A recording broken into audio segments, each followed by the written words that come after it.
there, and welcome back to the channel.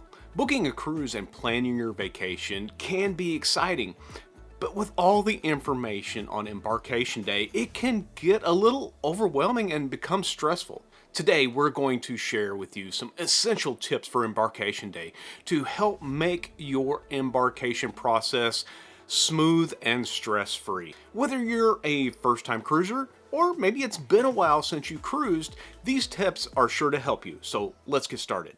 If you're flying into the cruise port, we always recommend arriving a day early. Now, I know this is going to mean an extra night of hotel costs. However, in this day and age with all the flight cancellations and delays, this will help ensure that you have more options to switch flights to help make sure that you get to the cruise port on time. You've been looking forward to this vacation for so long, so why take a chance of missing out just to save a couple $100s? Plus, think of it this way. By coming in the night before, it'll also give you the opportunity to explore the port city a little. Tip number 2, when you're packing, be sure to put your swimsuit into your carry-on. When you get onto the ship, most of the time, the cabins are not going to be ready until a little later in the afternoon.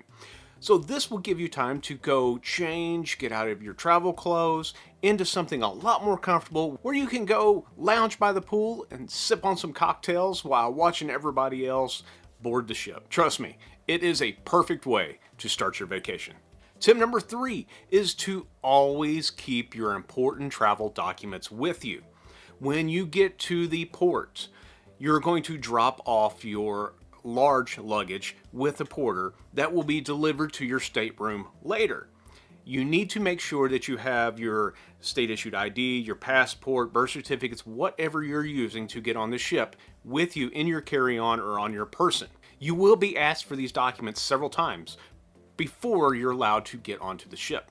Also, I highly recommend taking a photo or a screenshot of your boarding pass once you get it. You will receive your boarding pass prior to your arrival when you do your online check-in. The reason I say this is because some of the cruise ports don't have good internet service while inside, and if you're not connected to the Wi-Fi, when you get up and they're asking for your boarding pass and your documents, if you can't connect to the internet to retrieve those, then it could delay your ability of getting on the ship. Tip number 4 is to abide by your boarding time. In a lot of cases, it is called a boarding time. However, this is actually a port arriving time. This is the time that the cruise line has set for you, and you will see on the app where it will give you an arrival time to the cruise port. This is when you begin your boarding processes by going through all of the checks and identification and security and everything that you would need to do in order to get onto the ship. Now, the reason for this is to keep the crowds down. So when people are arriving, it helps streamline the process of getting onto the ship. To me, it's always better to get there late than it is super early. Because if you're late, they're going to go ahead and let you through the line to get onto the ship. If you're early, some may say you're going to have to wait until your time. So that means you're just going to be stuck there. If that's the case and you do arrive early, then just go grab a cup of coffee and enjoy the port area for a while. Tip number 5, when you get to the cruise port, you will be greeted by the porters. Give your large suitcases and anything that you don't want to lug around all day to the porter, and that will be delivered to your stateroom at a later time. Now, the porter is free. It's a free service by the cruise port area. However, it is customary to tip a few dollars. You should receive your luggage tags either in the mail or through email that needs to be applied to your luggage when you're checking it in with the porter. Now, these are in many cases paper, especially the ones that you receive an email to print out. So I recommend carrying like a little stapler with you, or you can buy on like Amazon or something, you can buy the little clear tags that you can slide that into and attach to it so you can reuse them later. We often just carry a little mini stapler. When we get there, we staple it up and put it in. Now, here is another recommendation. Don't put these on prior to your arrival at your destination. If you're flying, don't attach these at home before you leave. We've all seen how our luggage is handled in airports. These being paper, they can easily get tore up and lost. Also, if you plan on using the clear holders, I wouldn't attach those either until you arrive at your destination, because those can be kind of chintzy and you don't want them to get tore up or lost as well. If you forget yours at home or you don't attach it, it happens. Don't worry, the porters will have extras for you. You will just need to know your room number or your cabin number so you can write it on the paper that they give you to attach to your luggage. This can be found on your cruise app. Now, if you're sailing on Virgin, they're one of the exceptions. They don't give you your luggage tags until you arrive at the port. So tip number 6 kind of goes with tip number 5, is only carry on what you don't want to lug around all day. Many staterooms aren't ready until 1 or 1:30 in the afternoon, so whatever you have on you, you have to carry around the ship until your room is ready for you to drop it off. There are some cruise lines, however, like Celebrity and Virgin, that will allow you to drop off your bags early. Now, Virgin has a later debarkation time, and one of the things they try to do with that is to have your room ready for you by the time you board the ship. So they allow their room stewards plenty of time to get everything ready before they allow passengers on, so you can go straight to your room. Now, another line that allows you to go drop your bags off is Celebrity. When you board a ship, your room is not ready yet. It may still be in the process of being cleaned, but they will allow you to go to the room and drop off your carry-ons and then leave. So make sure that you pack light so you're not lugging it around all day, but be sure to include things like a swimsuit, some sunscreen, your medications, and all of your documents that you will need. Tip number 7, be sure to complete your medical questionnaire before arriving to the cruise port. Most cruise lines allow you to do this 24 to 48 hours before departure. Download the cruise line app and log in with your reservation number. Then just follow the instructions. This will speed up the check-in process and helps you get to the ship a little bit faster. Plus, the app is a great way for keeping track of all your reservations and activities during the day. Tip number 8 is to complete your muster station as soon as you get on the ship. This is a safety requirement that every guest on board must do prior to the ship being allowed to sail. Most ships let you watch the safety video on your mobile device or stateroom TV and listen to the emergency horn recording. Check your cruise line app for specific instructions. Knowing these safety information could be life-saving. Make sure that every person in your party completes this information, not only because it's important, but because it's required. Don't be that person that holds up the ship and gets his name announced over the loudspeaker because they haven't done it yet. Tip number 9, check on specialty dining reservations as soon as you get on board. If you forgot to book specialty dining before the cruise, or a restaurant that you really wanted was sold out, now's the chance to secure a spot. Visit the specialty restaurant itself. If it's closed, go to the main dining room. The staff members there can help you find a restaurant and times that are available. On some ships, you can also make reservations online, but if they're not available on the mobile app, then just go to the main dining room or to one of the specialty restaurants if they're open and staffed. Now, with Virgin, when you get on board, they have representatives right there as you board the ship ready to help you with everything from dining reservations to shore excursions. Tip number 10, once your cabin is ready, go check it out as soon as possible.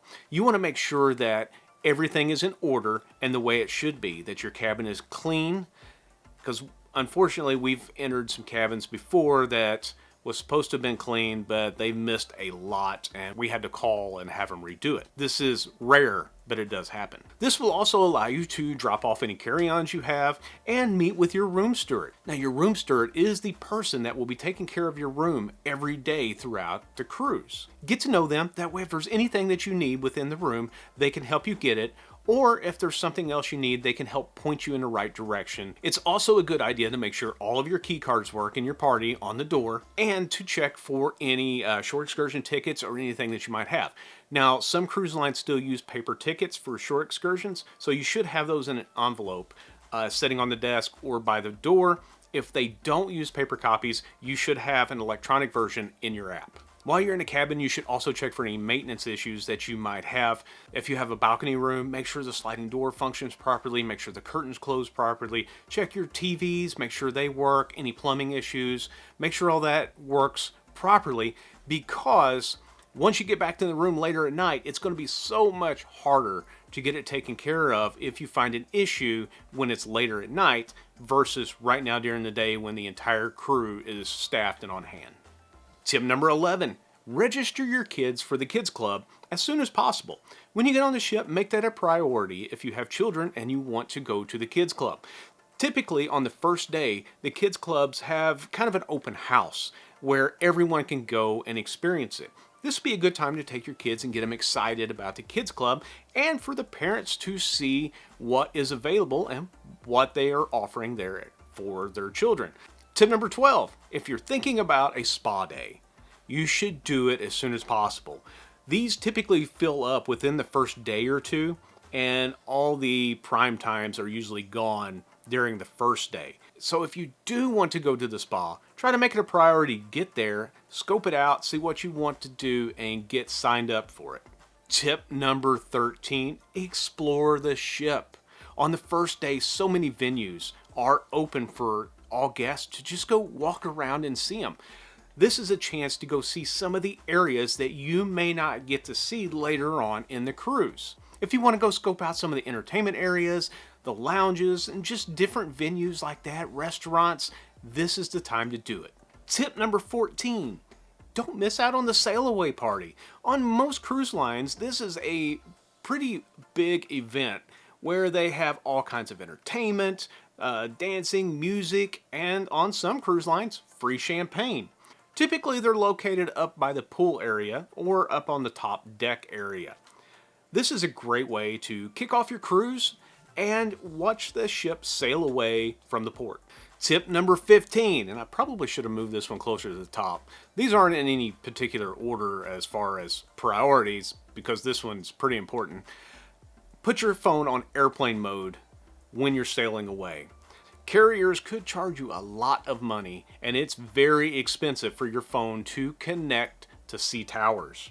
So as you're sailing away, flip that thing over into airplane mode. If you have to stay connected, then be sure to connect to the ship's Wi-Fi. If you don't have a wireless service where you can make phone calls over your regular cell device, then one app that we recommend that we use all the time is WhatsApp. Tip 16, go to your room and unpack. Now, you're on a vacation. Let's make it feel like one and not live out of our suitcase for a week. Now, if you're on a shorter cruise, I can understand that why would I unpack for, a 3-day cruise or whatever.